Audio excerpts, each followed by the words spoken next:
Foi assessor do Celso Furtado lá atrás, nos tempos da SUDENE, depois foi preso pela ditadura militar, foi torturado pela ditadura militar, não faz praça disso, como muitos outros. E eu gostaria de, enfim, vamos discutir aqui política nacional, mostrar uma imagem que acho que está presente na mente de muitas pessoas, nós mostramos ali agora há pouco. Eu queria que o senhor comentasse o que significa isso, a aliança Paulo Maluf, Haddad, Lula, todos juntos confraternizando.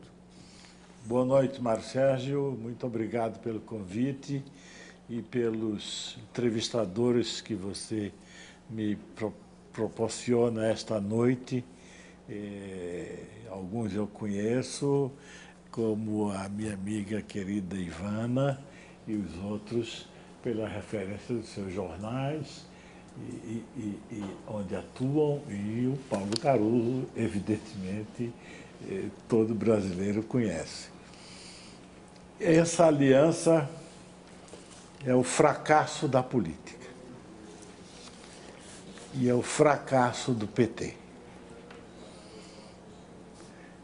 Do Paulo Maluf não se pode propriamente falar em fracasso, né? Ele já é um fracasso. É um mau sinal.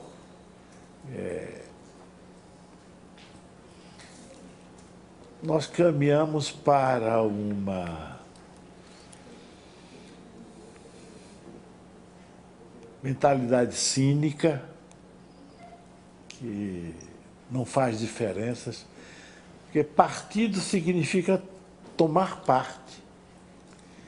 Quando você não toma parte, a questão dos partidos perde toda a significação. E as cenas que nós estamos vendo e as matérias que são feitas retratam essa situação. Isso é grave. Isso é muito grave, muito mais grave do que nós supomos, ou do que à primeira vista parece, porque a política é a invenção mais formidável que os gregos nos legaram, porque é pela política que se corrigem as distorções que a própria sociedade cria no seu desenvolvimento. Durante algum tempo, essa época já está muito atenuada, achou-se que é a economia que determina as coisas. Isso é um equívoco. A economia, principalmente uma economia capitalista, tem suas formas de reprodução que passam ao largo, às vezes, da vontade dos homens. Mas a política não. A política deve refletir exatamente a vontade dos homens e das mulheres. Quando a política chega a esse nível, é porque ela não tem mais nada a dar.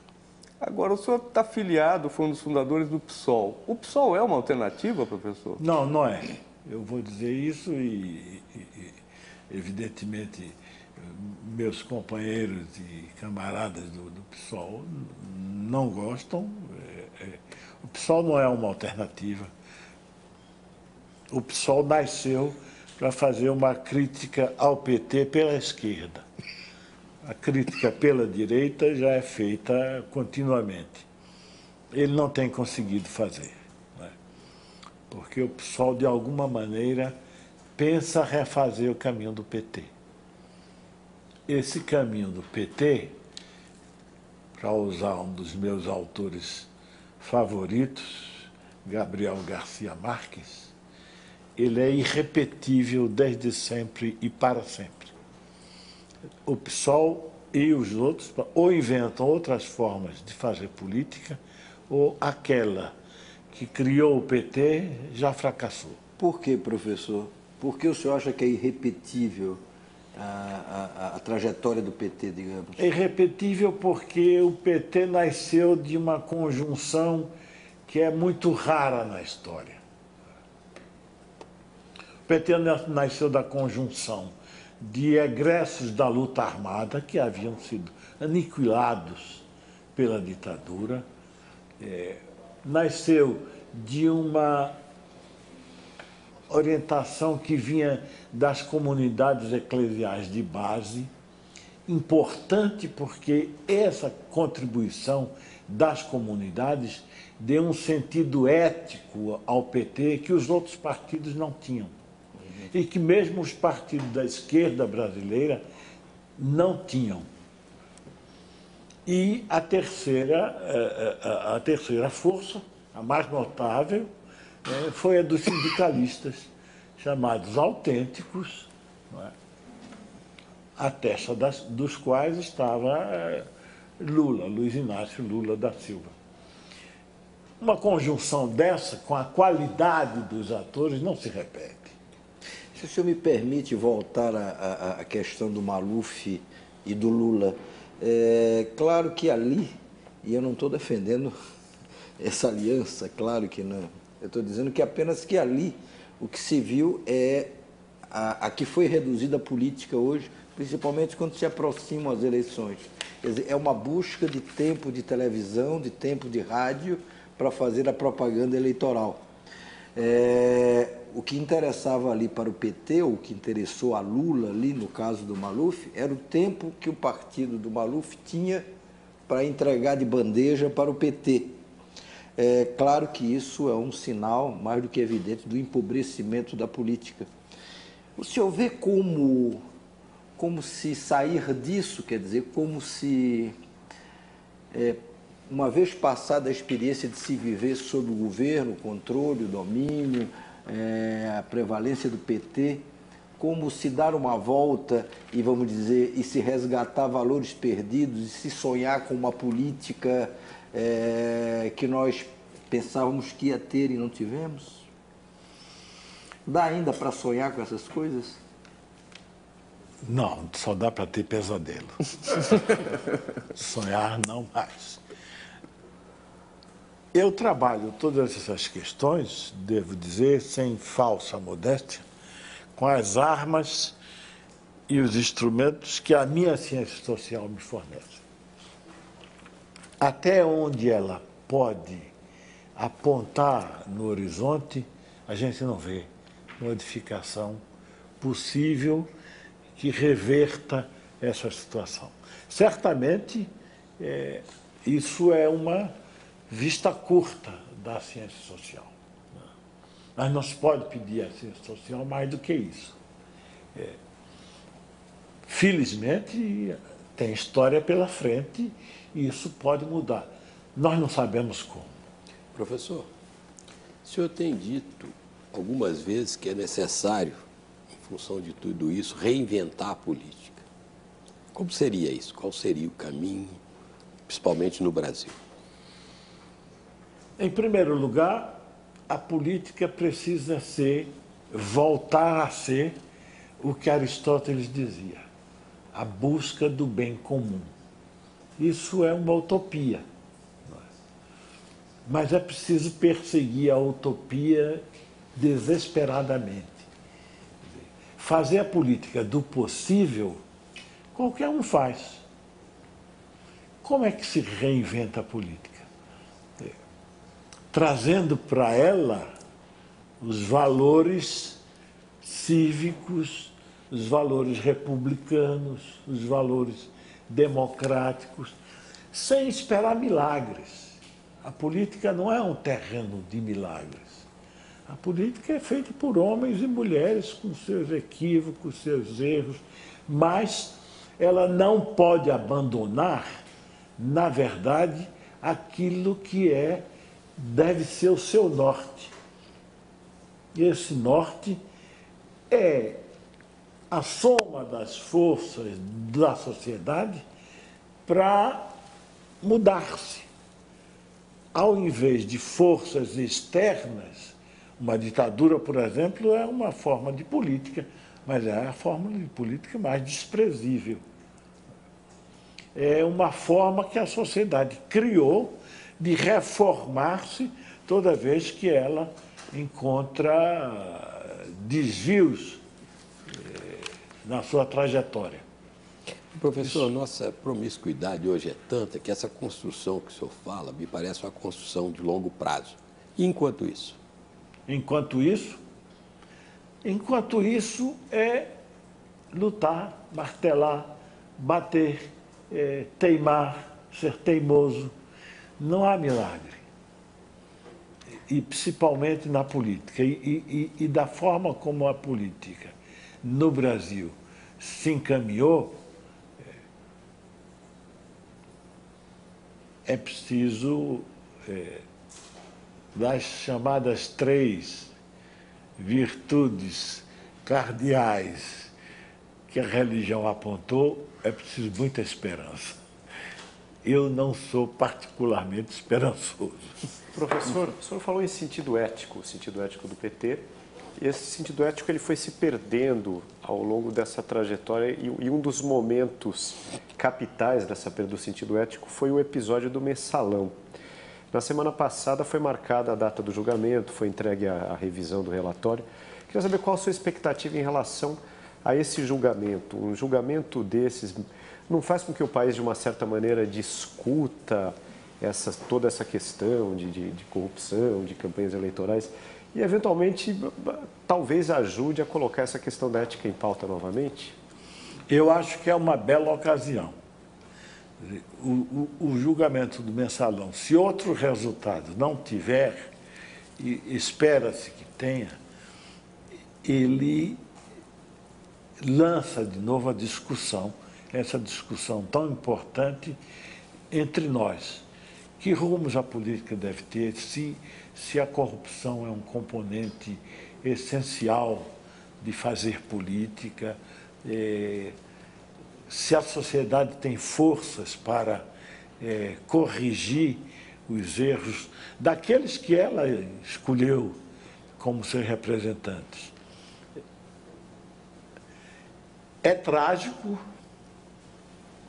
que seja essa a ocasião, mas é bom aproveitá-la. Aproveitá-la, fazer uma discussão. A imprensa tem muita responsabilidade, fazer uma discussão funda, radical, sobre o que está acontecendo no Brasil. Algumas pessoas dizem que o Mensalão não existiu, algumas pessoas ligadas ao PT. Qual que é a sua posição em relação a isso? A minha posição, eu não tenho nenhum segredo, nem de Estado, nem de alcova. O Lula não lhe contou nada? Ele jamais me contaria, porque o Lula é uma personalidade que a imprensa ainda não descobriu. Seria interessante se depois o senhor pudesse falar desse Lula que a gente desconhece, mas, por favor. Não, eu não conheço mais do que vocês conhecem. O que eu estou dizendo é o seguinte: o que eu sei do Mensalão é o que a imprensa publicou. Não tem nenhum segredo especial. Eu estou convicto que, de fato, ocorreu. Né? Como, quando, em que condições, quanto se pagou, isso eu não sei, porque esses dados não... E o senhor imagina ver alguém sair dali condenado e, eventualmente, ser preso depois? Ou o senhor não tem essa esperança? Olha, é difícil a gente se regozijar com aquilo que de ruim pode acontecer a algumas pessoas. Mas elas bem merecem. Elas bem merecem. A minha expectativa é que o Supremo Tribunal Federal faça o trabalho que a sociedade brasileira espera e depende dele. Se esse trabalho incluir punições, que eu faça. Chico, com relação à Comissão da Verdade, já que estamos falando em punição, há vozes clamando, quer dizer, inclusive com muito respaldo na imprensa, por imparcialidade. Quer dizer, considerando tudo que o Estado fez com relação aos direitos civis, a vidas que foram perdidas, quer dizer, é possível tratar a Comissão da Verdade hoje com imparcialidade? Não. E o que tu esperas dela, que ela... Eu espero que ela aponte aqueles que abusaram da autoridade que uma ditadura lhes conferia para apontar à sociedade quem eles foram. É isso que eu espero. Acho que a Comissão da Verdade O Brasil, na verdade, é o último... Mas, embora ela não tenha esse poder, quer dizer, tu esperas que eles sejam punidos, quer dizer, que os responsáveis sejam punidos? Não pela Comissão da Verdade, que eles não têm poder de punição, mas eles devem apontar e devem esclarecer certos pontos obscuros. Aliás, são muitos pontos, né, na triste história do período ditatorial brasileiro. Achei um exagero que colocassem de 46 até hoje. Isso foi uma colher de chá para desviar o foco. Na verdade, não tem que investigar nada antes de 64. Antes de 64, passou-se um processo democrático com seus problemas, com seus defeitos, mas respeitando-se vontade popular. Não nos esqueçamos que Vargas foi deposto em 45 e voltou em 50, eleito pelo povo. Quer dizer, havia a UDN, que era o partido de direita, criticava pesadamente, mas foi um processo democrático, como ocorre em qualquer democracia. Agora, Chico, professor, desculpe. Diga, meu nome de guerra é Chico mesmo. Professor, pelo menos um membro da Comissão da Verdade disse que deve ser investigado os chamados dois lados. Vê também o caso dos atentados que foram feitos por organizações armadas terroristas. O senhor concorda com isso ou não? Não, não concordo, não por uma razão. Porque isso é, de novo, uma manobra diversionista. Quer dizer, o Brasil está sendo o último a tomar essa posição. Outros países que tiveram ditaduras ferozes, como a brasileira, já procederam todos vocês sabem, não sou eu que vou ensinar. A Argentina puniu ex-presidentes da República, o que é uma façanha que deve ser creditada à sociedade argentina, a força que ela deu a esses processos. Quer dizer, o Brasil é o último, só faltava ele. Não é? O outro lado deve ser julgado pela Justiça Civil. Não é para deixar ninguém do lado de fora, mas não especificamente essa Comissão da Verdade. Essa Comissão da Verdade foi criada, a meu modo de ver, com o objetivo de esclarecer os crimes da ditadura, não é?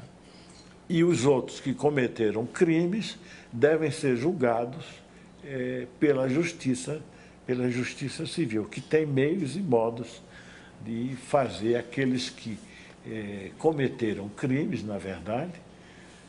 É uma tarefa extremamente difícil, porque numa luta é muito difícil dizer quem atirou a primeira pedra. Mas é possível fazer, se a sociedade tiver valor para fazer isso, será um serviço que o Brasil pode, de forma tanto grandiloquente, até prestar à civilização. A Argentina fez isso, o Chile fez isso. Subjetivamente, o senhor esteve preso aqui 50 dias em São Paulo, 50 dias lá em Pernambuco. O senhor apanhou, o senhor foi preso ilegalmente e foi torturado. Como é que o senhor vê isso subjetivamente? O senhor gostaria de saber o nome das pessoas que o prenderam e torturaram? O senhor tem algum ímpeto de vingança em relação a elas ou não? Nenhuma, mas eu sei quem me torturou. E não vai atrás? Eu não. Acha que o Estado deve ir? Acho que o Estado deve ir. Podíamos convocar um esculacho? Hã? Convocar um esculacho contra esses que te torturaram? Não, acho que o Estado deve ir atrás. A Comissão da Verdade, se quiser meu depoimento, eu dou. Eu sei quem foi. Quem teve essa triste experiência sabe que dentro da cadeia todo mundo sabe de tudo. Professor, o senhor requisitou a indenização? Não. O que o senhor acha de, aqui no Brasil, ter ocorrido primeiro essa indenização às vítimas e depois essa apuração da verdade? É outra manobra diversionista. Quer dizer, a minha tortura não vale um tostão. Quer dizer, ela só vale se tiver sido sofrida em nome da liberdade. Dinheiro não paga isso.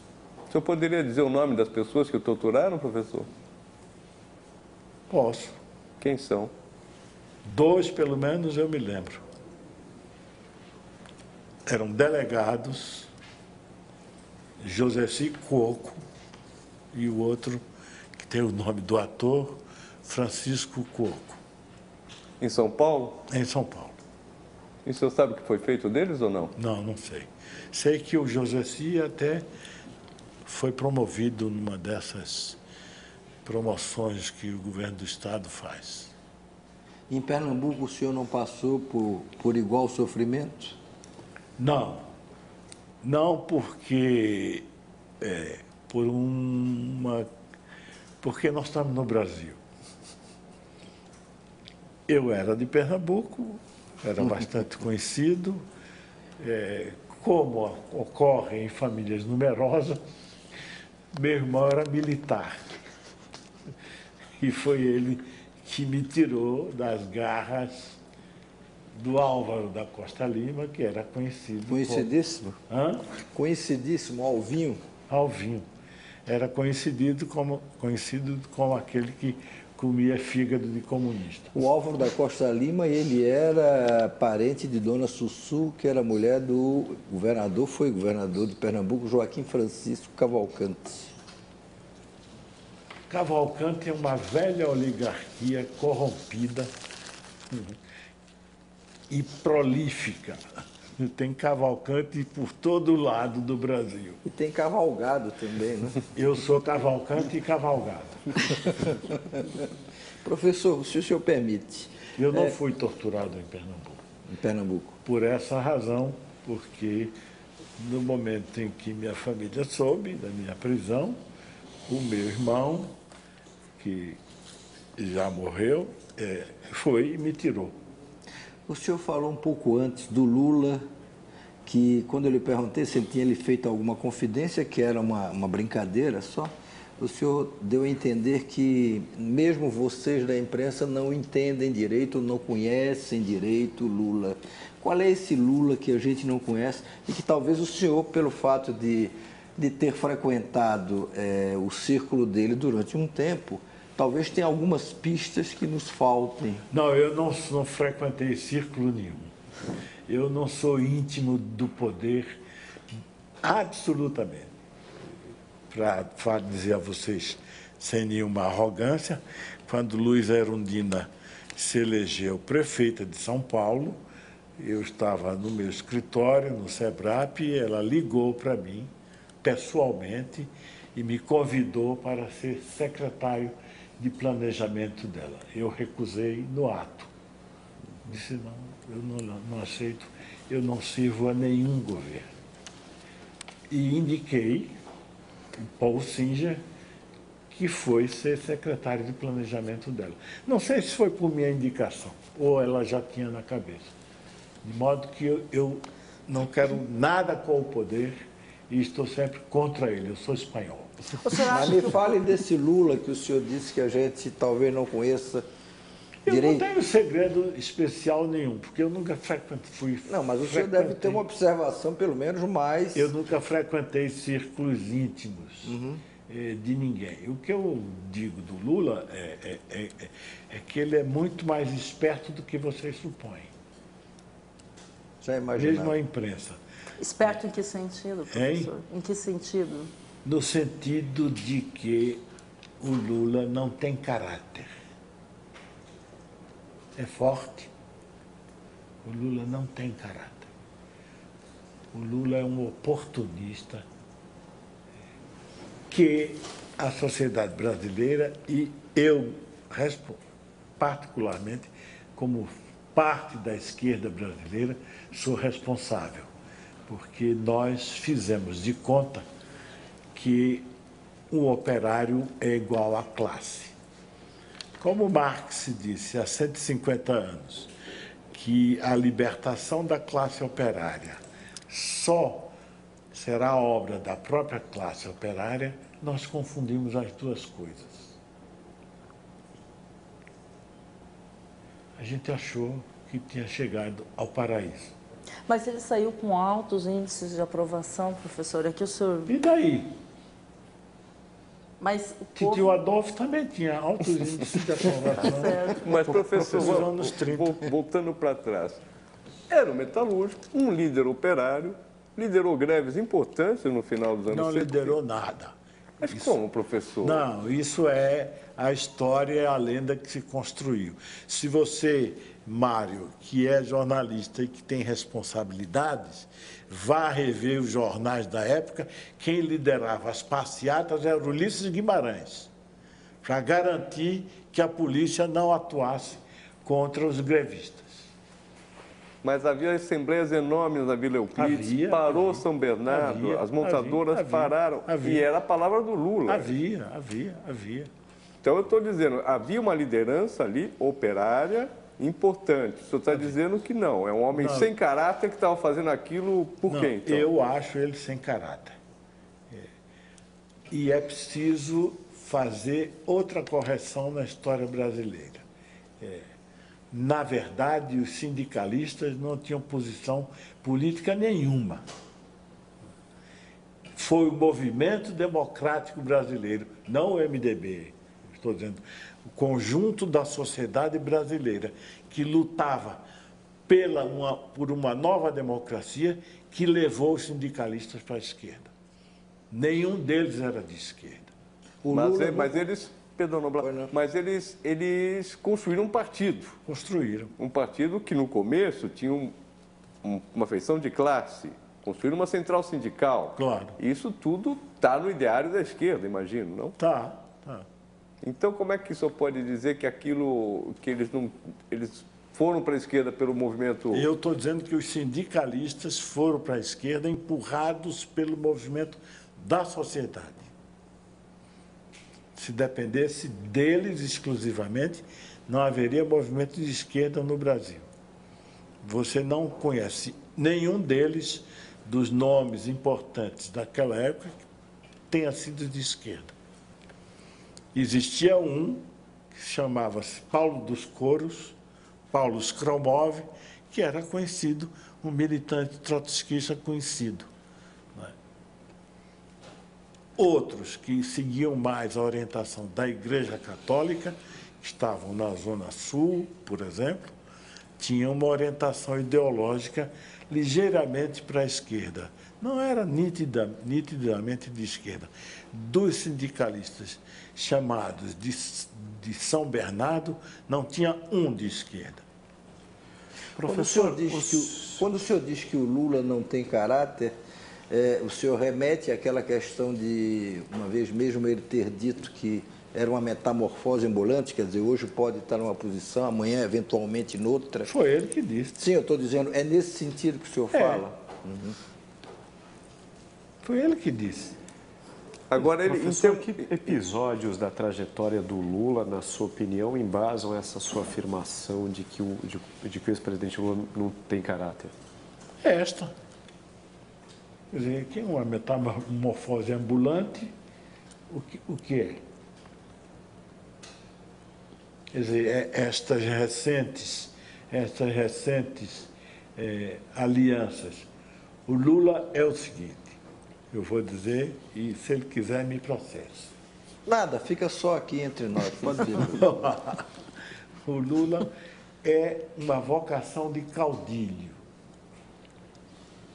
Caudilho é uma palavra, tanto em espanhol como em português, cuja significado é simples. Chefe, general.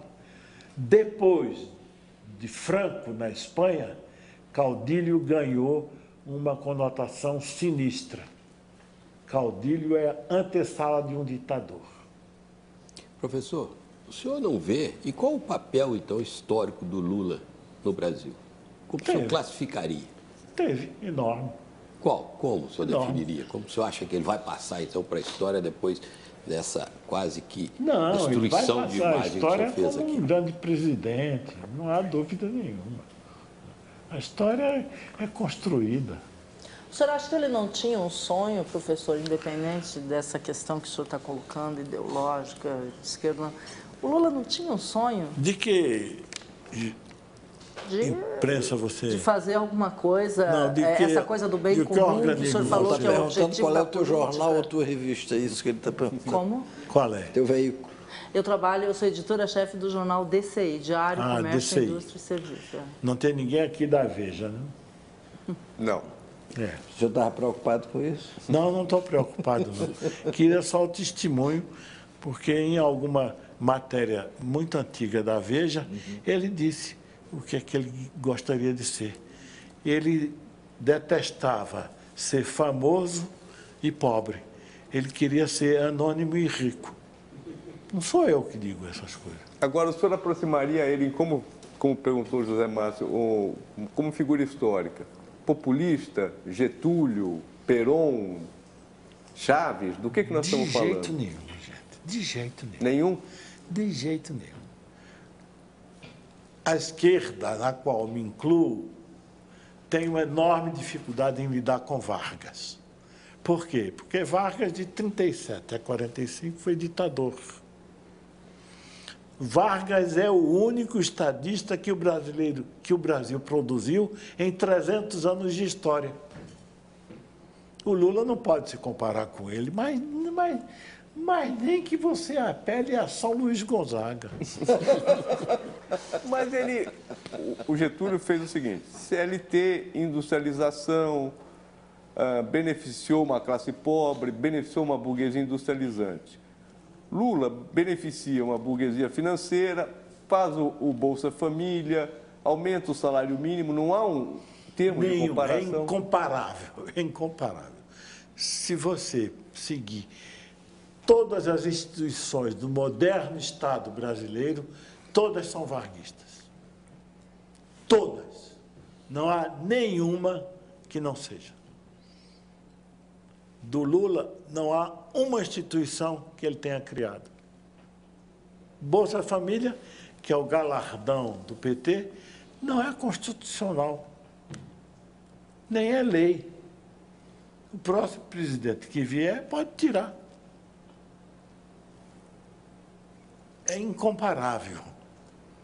É incomparável. Chaves, é mais parecido com Chaves, o senhor acha? Talvez seja, talvez seja. Talvez seja. Ainda Professor, assim, não tenho muita certeza. Mudando de assunto, para a gente falar de Brasil nesse contexto, desde que o senhor definiu o Brasil como um ornitorrinco, como nós evoluímos? O senhor acha que nós caminhamos para virar um animal mais bonito ou, ao contrário, estamos indo para uma espécie de girafa com tromba de elefante? Talvez seja um novo termo que esteja sendo procurado. Chico, 9 anos depois, o Brasil ainda é um ornitorrinco? Ainda é. Ainda é. Explica o que é um ornitorrinco, que senão a Que pessoa não vai analogia com esse entender direito. bicho estranho, O ornitorrinco é um improvável, né? fracasso de Darwin. Ao invés de ele caminhar para completar-se como um réptil, ele é também pássaro. Ao invés de completar-se como pássaro, ele é também réptil. Quer dizer, ele é o impasse de Darwin. Quer dizer, várias tendências se cruzaram e dali não saiu nada.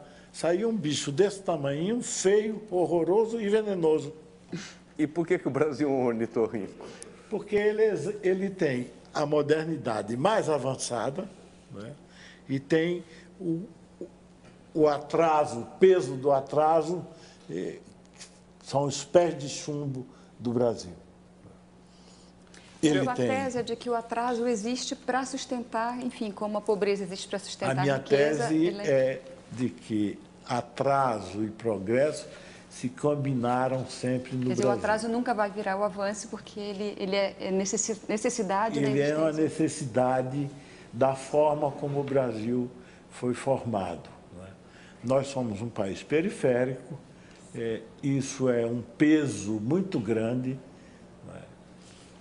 eu estou, presentemente, eu estou fazendo um esforço enorme para entender aquilo que as ciências sociais têm muita dificuldade de entender, que é o caráter do povo.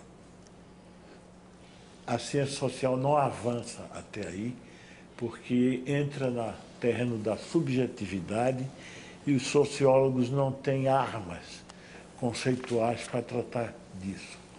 Mas há gente que tem essa coragem. Norberto Elias é um grande sociólogo alemão, era, porque já morreu, e ele topou esse desafio. E escreveu um livro chamado Os Alemães, em que ele diz textualmente que há algo perverso no caráter dos alemães. Eu estou nessa pista. Quero entender por que nós sempre burlamos a lei. Professor, já que o senhor está falando dessa questão do caráter, eu queria fazer uma pergunta. O Renato Janine Ribeiro, filósofo, ele publicou um artigo hoje onde ele dizia que nós temos muita dificuldade em assumir a nossa responsabilidade quando se fala em política. Que ele usou um exemplo muito interessante, que ele falou que a gente se refere aos políticos como eles, ou seja, um sujeito oculto, a gente não dá nomes. O prefeito tal fez isso, ou o presidente tal aumentou o imposto tal. A gente tende a usar a coisa sempre na terceira pessoa do plural, ou seja, não dá nome, não nomeia, né? Então, e ele chama atenção para esse aspecto, né? Porque o político existe porque tem o eleitor que também que elege esse político, senão não existiria. Quer dizer, o eleitor faz parte desse sistema, mas dificilmente toma parte disso, elege e depois, né, fica assim como distante disso, ou seja, aí os políticos ficam como se fizessem uma ação sem sujeito, né? Fica um sujeito anônimo. Eu queria que o senhor falasse um pouco disso. Afinal, o que acontece com os eleitores? Esquecem logo de quem votou, principalmente para deputado, senador, deputado estadual, vereador, muito mais, né? Esquece muito isso. Não, é porque você tem a política, quando institucionalizada, ela transforma-se numa oligarquia. O eleitor não interfere mais nela. Você não tem um sistema que chame o eleito a prestar contas. Não é um defeito especial do brasileiro. É do sistema, político eleitoral. Que é formado assim. Guilherme O'Donnell, um cientista político argentino de primeira categoria, que felizmente também já morreu, a gente só fala de mortos, chamava isso de democracia delegada. A gente delega àqueles que nós elegemos a tarefa de governar. A Constituição tem elementos para chamar você a cada momento, mas a política institucional não faz isso. Alguma vez, algum de nós aqui foi convocado para um referendo? Alguma vez, algum de nós aqui foi convocado para discutir uma aliança? Uma aliança? A Califórnia faz isso, gente. O estado da Califórnia, como a legislação americana é muito diferente da nossa, cada estado tem muita autonomia, a Califórnia faz isso. A Califórnia quis tirar dos imigrantes ilegais o direito a socorrer-se de hospital público, de escola pública e tal. Isso foi posto num referendo e a população negou. A Califórnia, aquilo que a gente pensa que é o paraíso dos imbecis e dos... Elegeram os Schwarzenegger. Elegeram os Schwarzenegger. Claro. Também toda regra tem exceção. Elegeram também o Ronald Reagan. Professor, espera um pouquinho, Noblar, com licença. Vamos para um rápido intervalo, a gente volta daqui a pouco com o professor Francisco de Oliveira.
Voltamos ao Roda Viva de hoje com o professor e sociólogo Chico de Oliveira. Eu vou passar aqui uma pergunta do André Singer para o senhor. O André é seu colega de Universidade de São Paulo, também cientista político, petista como o senhor de primeira hora e foi até secretário da Comunicação, porta-voz do Lula e está fazendo uma série de trabalhos também que chega a conclusões opostas ao do senhor, né? Compara o Lula com o Roosevelt, o New Deal, não sei o quê. Mas ele fez uma pergunta para o senhor. Vamos ouvir o André. Vamos. Boa noite, professor Chico. Eu queria lhe fazer a seguinte pergunta. Falando sobre o período Lula, no ensaio O Avesso do Avesso, o senhor disse que, embora não tenha havido uma redução da desigualdade, certamente houve uma diminuição da pobreza. A minha pergunta é a seguinte: o senhor não acha que a diminuição da pobreza é uma parte fundamental de um projeto de esquerda no Brasil? Acho. Mas não foi o Lula que fez.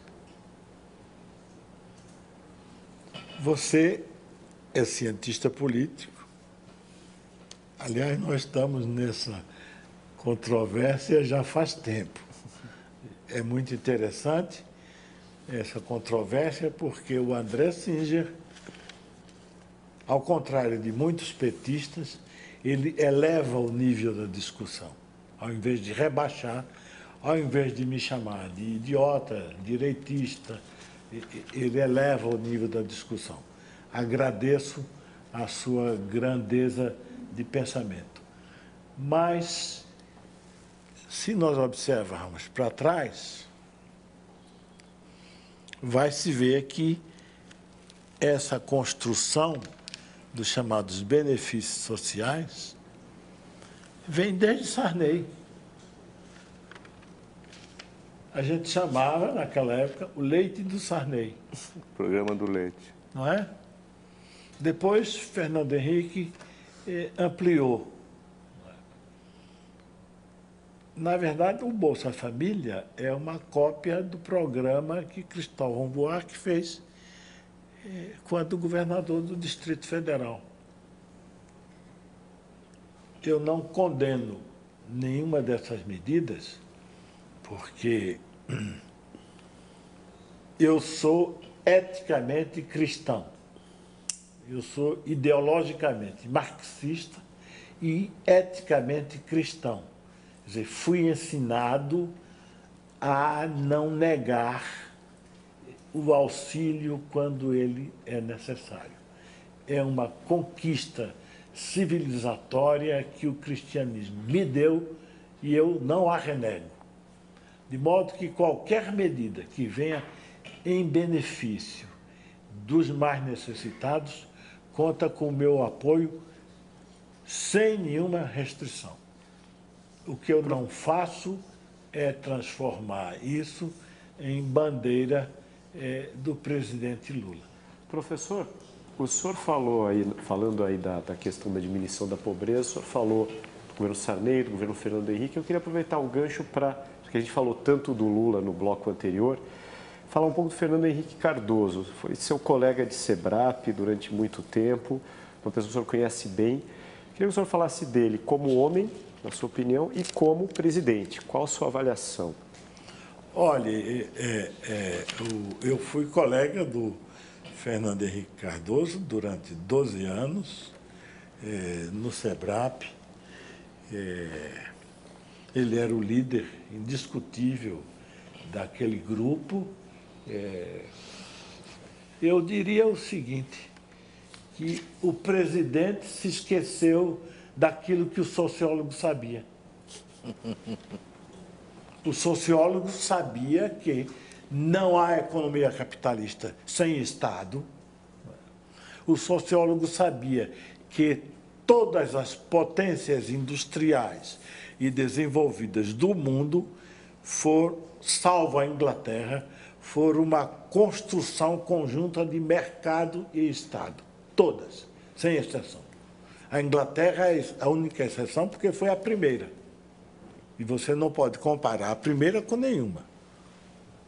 Mesmo os Estados Unidos, que a louvação liberal é um engano.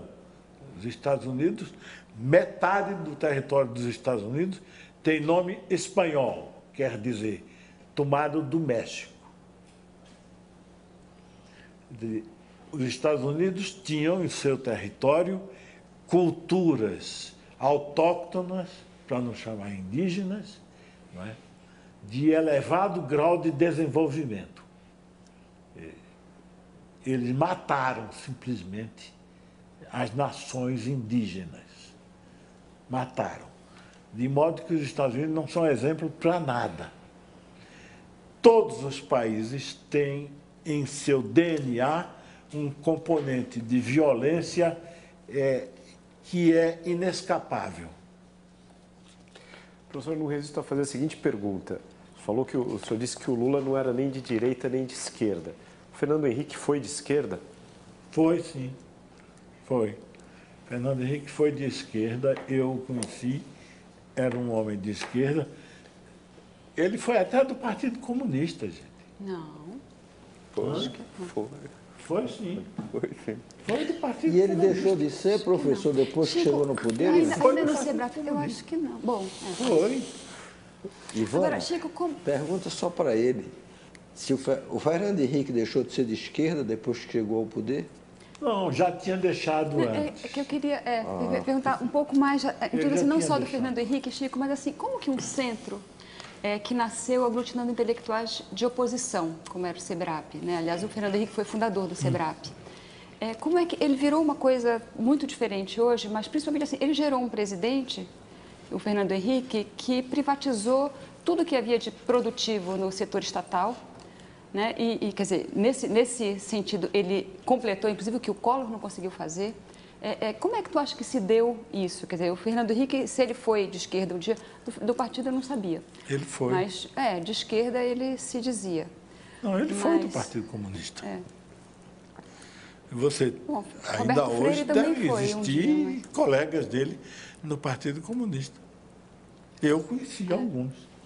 Professora, Mas como é que tu acha que se deu esse processo, Chico? Como é que se explica isso, assim, com relação ao SEBRAP e a uma trajetória como essa? Não, o SEBRAP é uma instituição de pesquisa. O SEBRAP... Mas ela nasceu com outro perfil, né? Quer dizer, assim, ela aglutinava intelectuais de oposição, né? Ela nasceu virou... sob circunstâncias muito especiais. Primeiro, a ditadura feroz anulou a Universidade de São Paulo, que era a principal centro de elaboração, de interpretação do Brasil, na verdade, menos do que o Rio. Deve ser reconhecido, porque São Paulo mira sempre no próprio umbigo. O Rio conhecia muito mais o Brasil do que os intelectuais de São Paulo. Os intelectuais de São Paulo estudavam Marx, mas não conheciam o Brasil.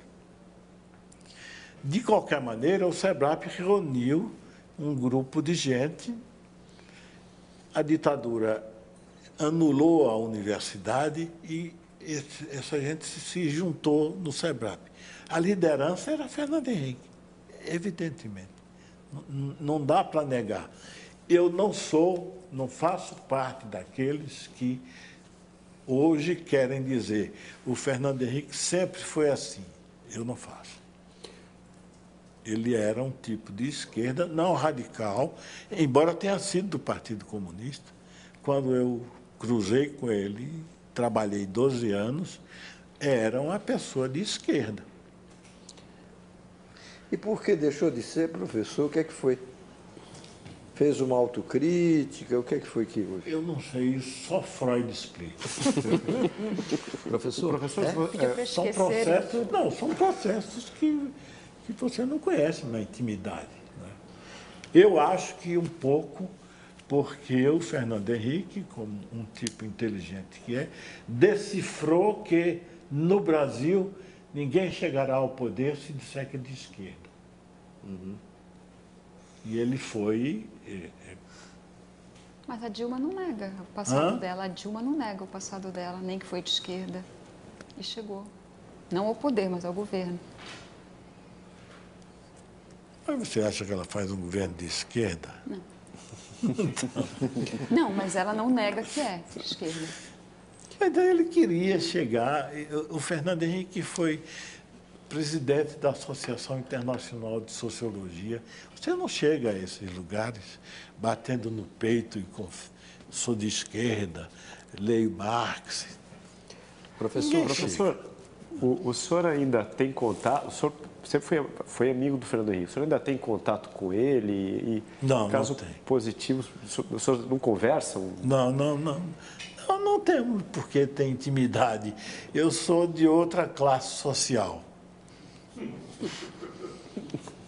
Eu não navego nas alturas em que ele navega. Não tem porquê eu estar procurando ele e tal. Quando nos encontramos, tem uma conversa cordial e anódina. Agora, professor, o senhor disse que sobre o partido dele, o PSDB, o senhor disse uma vez que o senhor achava que era um partido que iria se fragmentar e virar um partido de caciques regionais. Queria que o senhor falasse qual a sua opinião sobre o PSDB, que é um partido meio de centro-esquerda e agora não se sabe. Olha, o PSDB nasceu com uma grande esperança.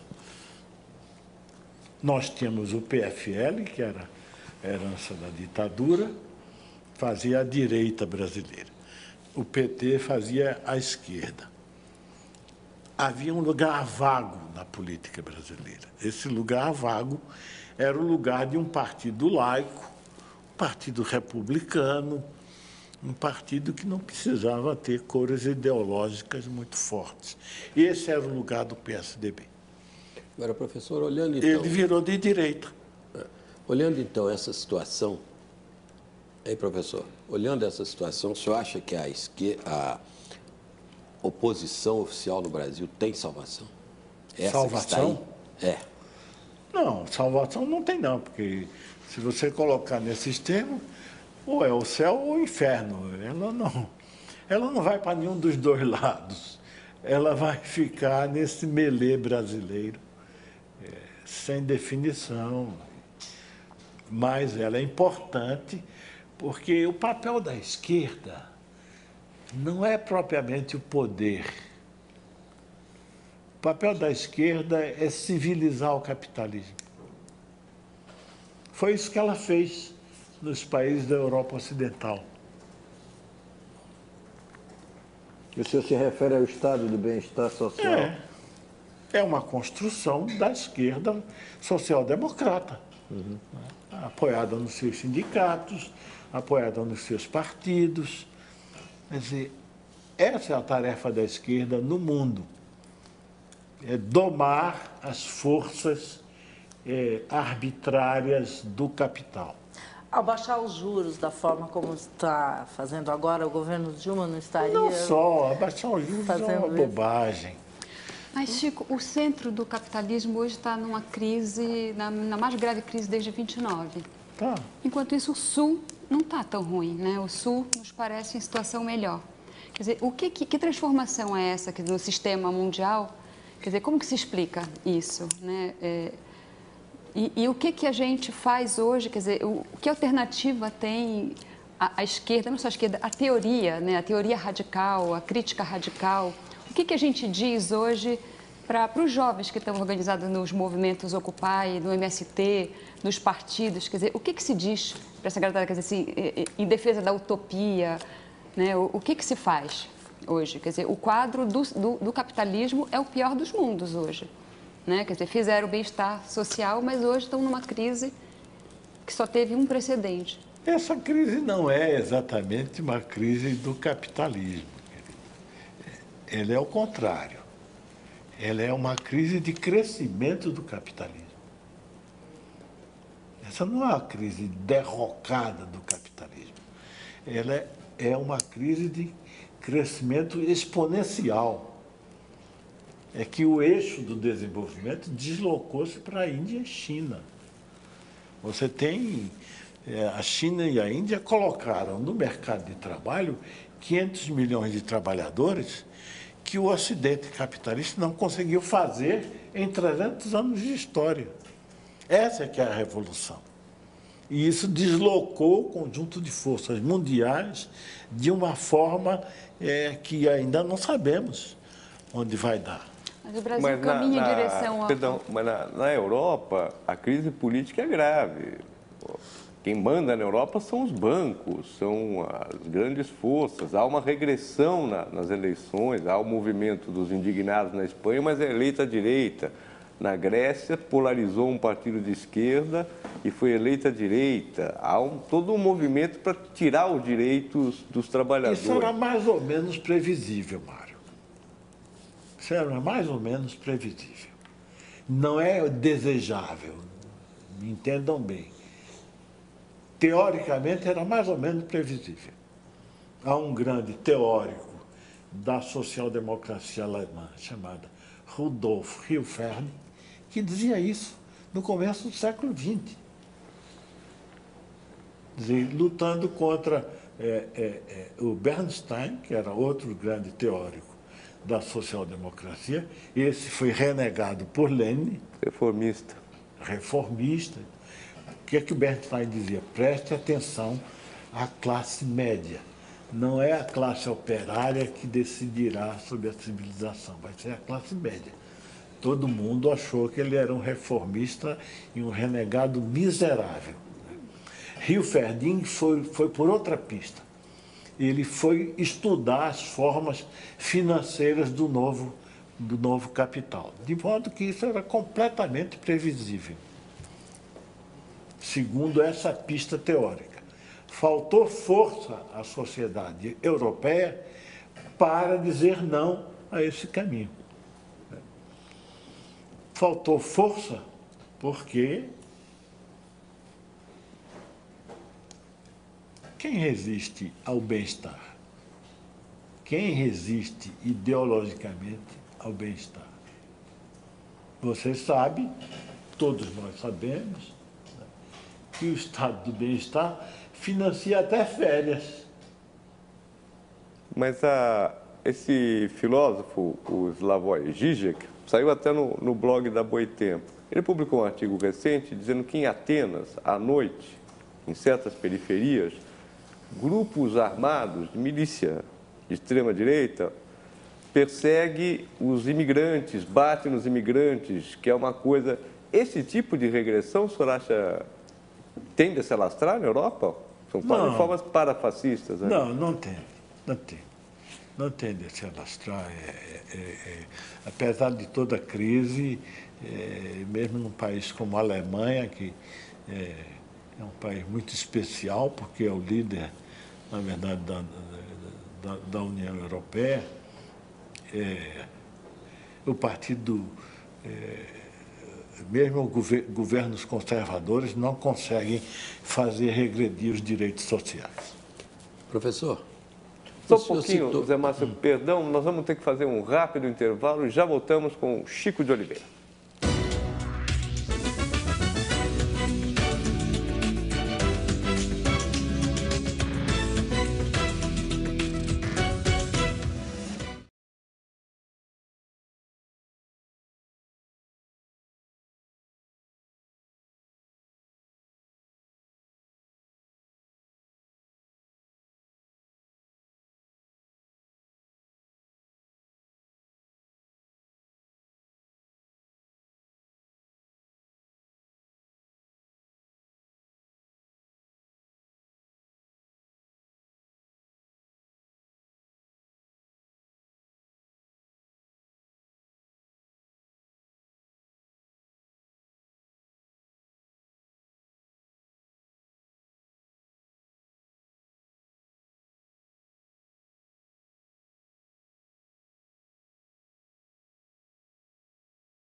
No centro do Roda Viva de hoje, o professor e sociólogo Chico de Oliveira. O senhor estava me contando antes do programa começar que o senhor está pesquisando para escrever um trabalho sobre o jeitinho brasileiro, sobre o que é esse caráter nacional, se é que ele existe. O que o senhor descobriu até agora? Quais as suas hipóteses até agora? Esse é um terreno muito pantanoso.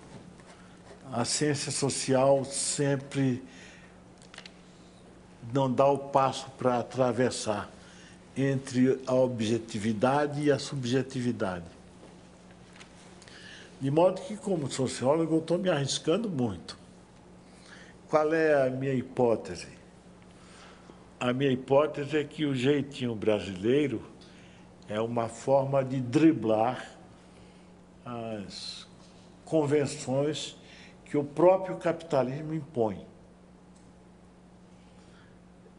Nós somos uma sociedade periférica, nascida de um longo processo de escravismo, em que valores de cidadania simplesmente não existiam. Então, quando o capitalismo vem, apesar de que nós de esquerda sempre fazemos a crítica do capitalismo, ele impõe certas regras. São essas regras que o jeitinho brasileiro tenta burlar, sempre. Mas isso é um atributo da classe dominante, não dos dominados. São os dominantes que tentam sempre burlar as leis que eles próprios criam. Isso impregnou a sociedade, porque, como sabemos, desde a ideologia alemã, são as ideias das classes dominantes que formam as ideias da sociedade. Dito de uma forma assim, parece uma banalidade. Quer dizer, o cinismo da classe dominante brasileira desceu até todos os estratos da sociedade. Os dominantes brasileiros não têm pejo de mostrar sua riqueza obscena num país pobre. Isso rebate na classe dominada de outra forma. Rebate fazendo truques entre os pobres. Isso é o jeitinho brasileiro. Então, o jeitinho é mais do banqueiro da Avenida Paulista do que do malandro carioca, é isso? É sim. Embora tenha contaminado também o malandro carioca? Claro, o carioca é o seguinte, o carioca era a ponta da modernidade no Brasil. Ninguém falava de São Paulo, eu estou falando assim porque eu sou de Pernambuco. Para quem o Brasil mirava? Para o Rio. Era para o Rio. O Rio trazia as coisas modernas, o Rio era elegante. A gente vinha trabalhar em São Paulo, mas mirava-se no Rio. Então, o malandro carioca virou essa espécie de tipo nacional, porque era a ponta da modernidade brasileira, né, saindo de uma situação de escravismo. Ele tinha que se virar de algum jeito. Professor, que ligação tem com o Homem Cordial do Sérgio Buarque?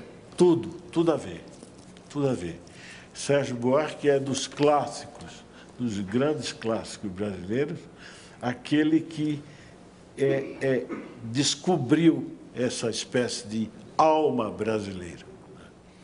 E eu estou trabalhando na pista dele. Não tenho nenhuma pretensão de fazer nada muito cordial, mas,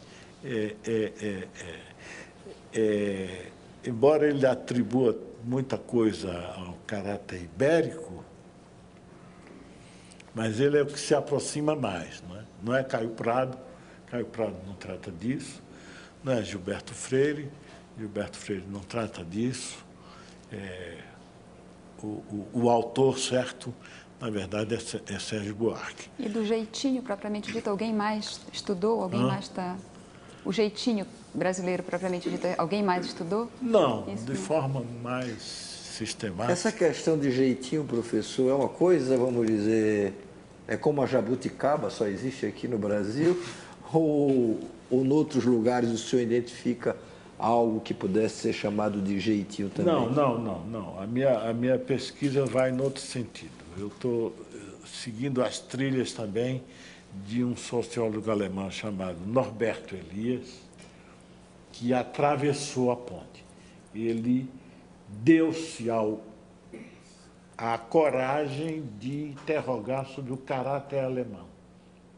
É um passo que a ciência social nunca dá. Ele deu. Ele tomou os dados da história, não é psicologia. Os dados da história alemã, viu o domínio da Prússia, a militarização, a obsessão pela ordem, e ele disse, isto é o caráter alemão. Não à toa, nós fizemos 2 guerras mundiais e o Holocausto.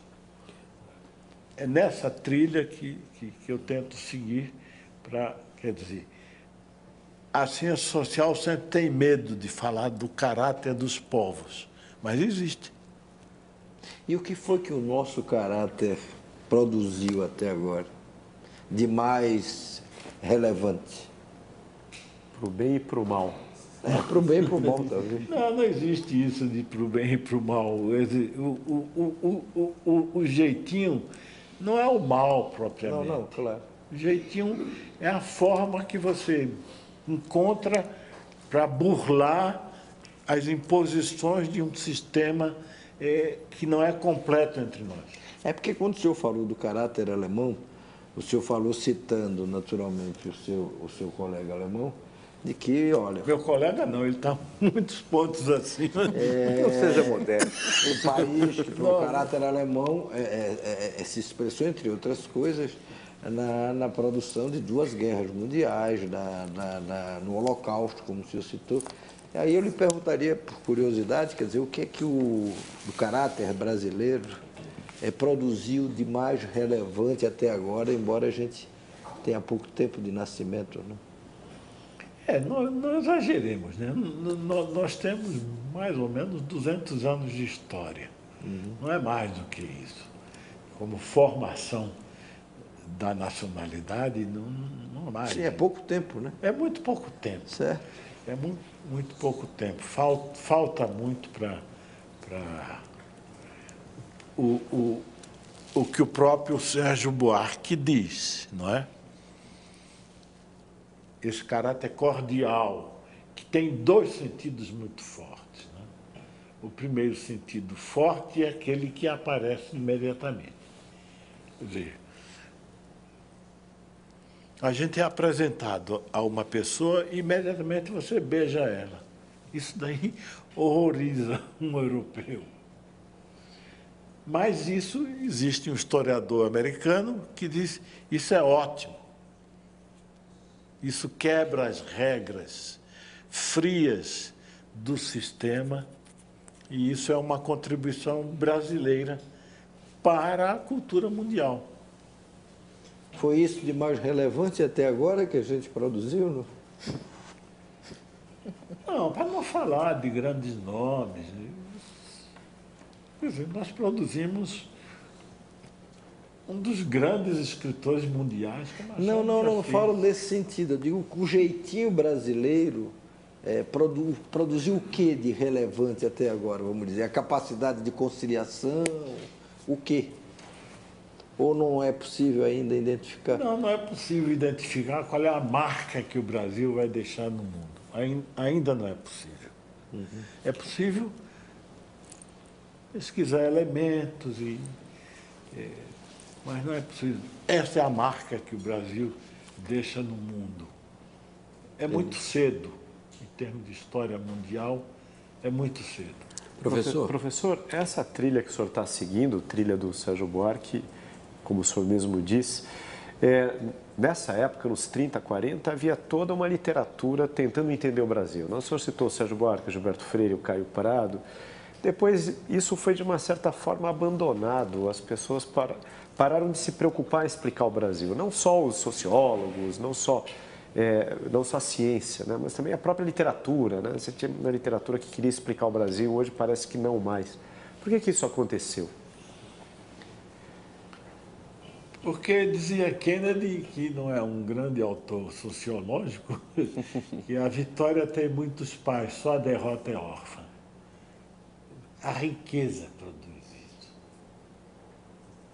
A riqueza produz a indiferenciação, a riqueza anula as diferenças.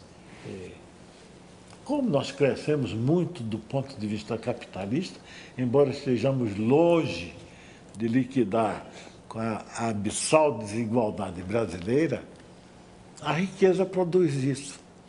Professor, dentro desse tema, o senhor no bloco anterior citou o Bernstein, um dos teóricos da social-democracia, e ele falava da importância da classe média. Como é que o senhor vê no Brasil o papel que pode ou vai cumprir essa chamada nova classe média? O papel político que essa nova classe média vai cumprir. A nova não é Ela muito será nova. renovadora ou vai seguir a velha classe média e será conservadora? Ela vai seguir a velha classe média. Ela vai seguir exatamente porque a riqueza só produz mediocridade. Nada de excepcional. Ela vai seguir, além de que, como o próprio André Singer, que é o meu contendor favorito, já indicou, não, foi Márcio Postman, não foi André. Ele, que estuda, ele desmontou, teoricamente, com esse mito da nova classe média.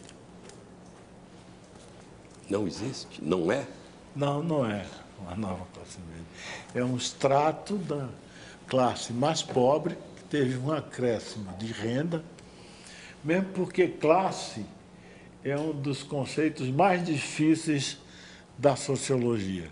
Parece fácil e ele tem tanta força que incorporou-se à linguagem comum. Mas classe é preciso ter uma posição na produção, precisa ter uma ideologia, precisa ter um projeto de poder e precisa ter uma experiência de classe.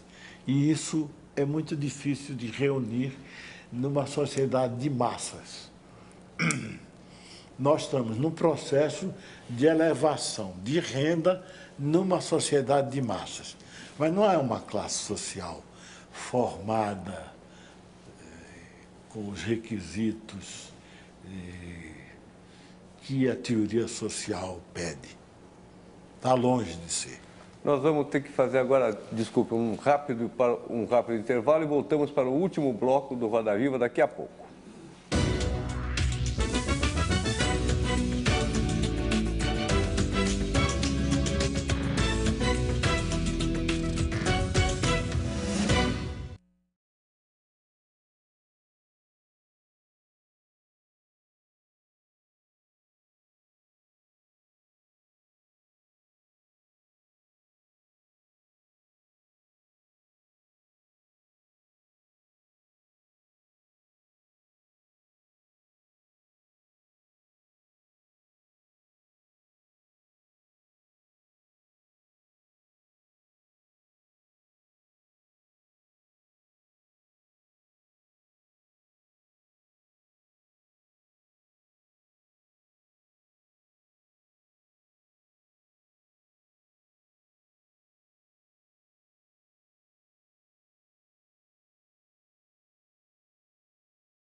Estamos ao vivo para todo o Brasil, no último bloco do Roda Viva, com o professor Chico de Oliveira, professor emérito da Universidade de São Paulo.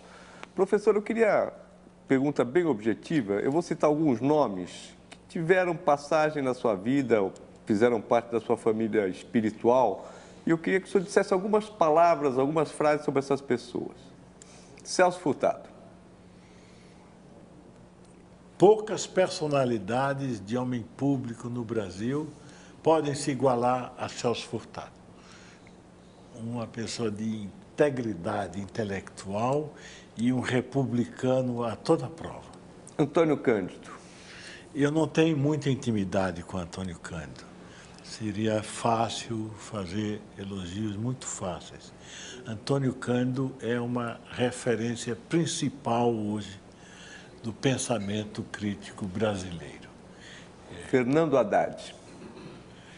Eu conheci Fernando Haddad há alguns anos, éramos amigos, mas hoje eu condeno abertamente as alianças que ele está fazendo.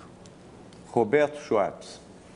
Esse é o maior crítico literário brasileiro, formado por Antônio Cândido, e o Brasil devia se regozijar de tê-lo. Ele é austríaco de nascimento e adotou o Brasil como seu país. José Serra. Conheço muito pouco. Sebrap. Hã? Sebrap. Não, ele nunca foi do Sebrap. Isso é uma lenda que precisa ser desfeita. Ele nunca foi, nunca se integrou e não tem contribuição nenhuma que possa ligá-lo ao grupo que fez o Sebrap. Mas a sua opinião sobre ele? Não tenho opinião. Por fim, Florestan Fernandes. Hã? Florestan Fernandes. Eu não fui da geração que Florestan Fernandes formou, porque eu sou formado no Recife e, portanto, não fui aluno de Florestan aqui na USP. Tive contato com ele já adulto, já uma pessoa madura. Tenho dele, da sua memória, a mais grata memória. Confiou-me com toda liberdade um título da coleção de grandes cientistas sociais. Foi precisamente o livro sobre Celso Furtado, e eu privei com ele nos últimos anos de vida de forma muito intensa, mas não fui seu aluno, infelizmente. Professor, nós falamos de Lula, falamos de Fernando Henrique, faltando falar de Dilma Rousseff. Eu queria saber qual a sua opinião sobre a atual presidente do Brasil, sobre esse primeiro ano e meio aí de governo. Não creio que se deva fazer um juízo muito duro a respeito da presidente. Ela tem enorme dificuldade de governar porque Lula não deixa. Lula armou-lhe um ministério do qual 7 ou 8 já caíram. Eu prefiro esperar para ver mais para frente. Professor, numa entrevista em 2006, é claro que é covardia ficar correndo para o arquivo, mas numa entrevista em 2006 o senhor dizia que o segundo mandato de Lula, se houver, vai ser igual ao primeiro ou pior. O senhor dizia também que no momento ele não tinha bases para organizar uma campanha. Aqui, ao longo desse programa, eu fico imaginando o que é que um eleitor do PT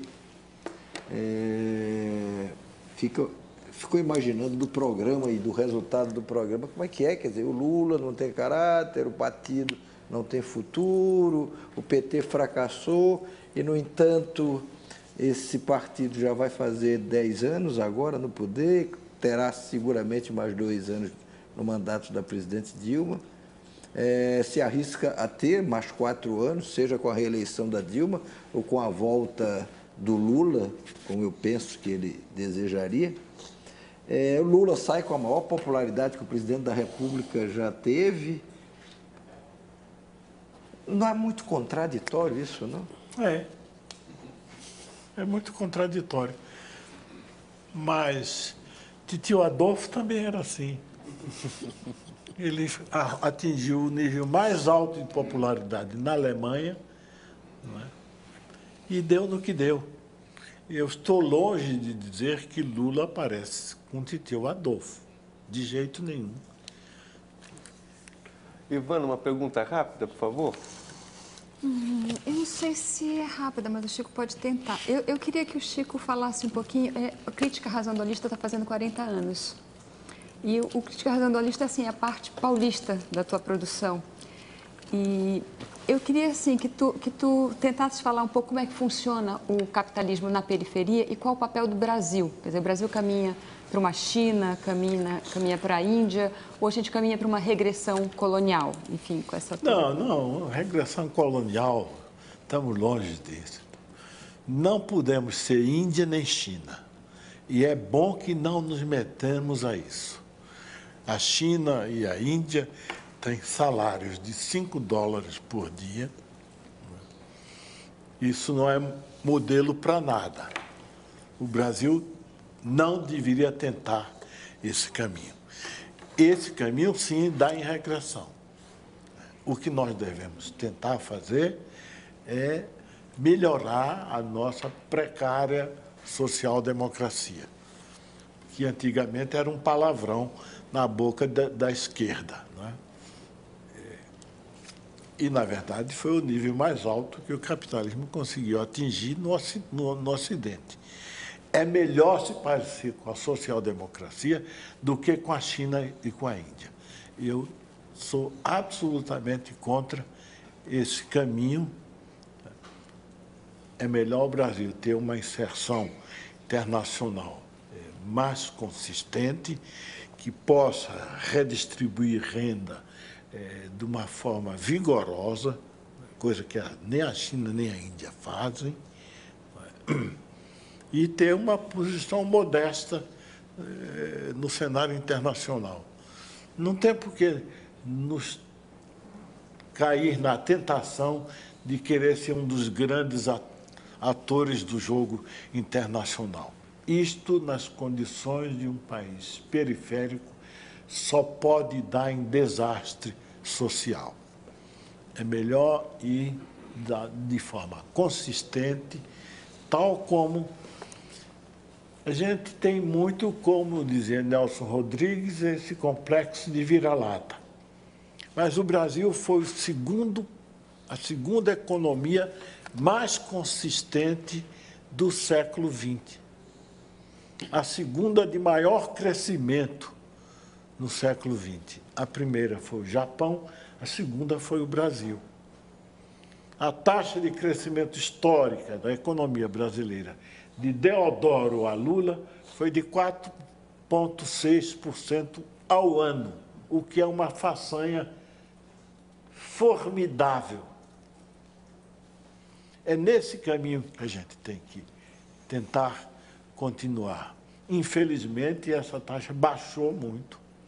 E, infelizmente, temos que encerrar o programa nessa nota positiva do professor Chico de Oliveira. Eu agradeço imensamente a sua presença aqui. O senhor sabe que eu gosto muito da sua obra, eu gosto muito do senhor. Agradeço ao Ricardo Noblar, à Liliana Lavorati, à Ivana Jenkins, ao José Márcio Mendonça, ao João Gabriel, a todos os telespectadores, também ao Chico Caruso, aos tuiteiros. Tivemos o professor Chico de Oliveira, esteve em 4º lugar no Twitter Nacional durante todo o programa. E Paulo Caruso, desculpe, uma boa noite a todos e até a próxima semana.